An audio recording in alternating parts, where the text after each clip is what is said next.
نحمدہ و نصلی علی رسول الکریم۔ انس بن مالک رضی اللہ عنہ سے روایت ہے کہ رسول اللہ صلی اللہ علیہ وسلم نے فرمایا کہ بچہ جب تک بالغ نہیں ہوتا اس کے نیک عمل اس کے والد یا والدین کے حساب میں لکھے جاتے ہیں، اور جو کوئی برا عمل کرے تو وہ نہ اس کے حساب میں لکھا جاتا ہے نہ والدین کے۔ پھر جب وہ بالغ ہو جاتا ہے تو قلم حساب اس کے لیے جاری ہو جاتا ہے، اور 2 فرشتے اس کے ساتھ رہنے والے ہیں، ان کو حکم دے دیا جاتا ہے کہ اس کی حفاظت کریں اور قوت بہم پہنچائیں۔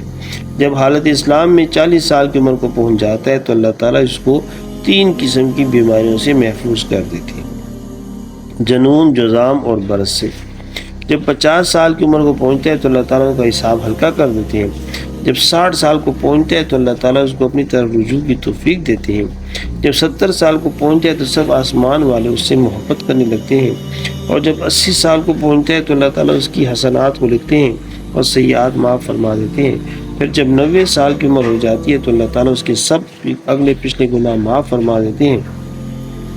اور اس کو اپنے گھر والوں کے معاملے میں شفاعت کرنے کا حق دیتے ہیں اور اس کی شفاعت قبول فرماتے ہیں، اور اس کا لقب امین اللہ اور اسیر اللہ فی الارض یعنی اللہ کا معتمد اور زمین میں اللہ کا قیدی ہو جاتا ہے، کیونکہ اس عمر میں پہنچ کر عموماً انسان کی قوت ختم ہو جاتی ہے، کسی چیز میں لذت نہیں رہتی، قیدی کی طرح عمر گزارتا ہے، اور جب ارذل العمر کو پہنچ جاتا ہے تو اس کے تمام وہ نیک عمل نام اعمال میں برابر لکھے جاتے ہیں جو اپنی صحت و قوت کے زمانے میں کیا کرتا تھا، اور اگر اس سے کوئی گناہ ہو جاتا ہے تو لکھا نہیں جاتا۔ اللہ تعالیٰ آپ کو مجھے عمل کی توفیق عطا فرمائے۔ جزاکم اللہ خیرا۔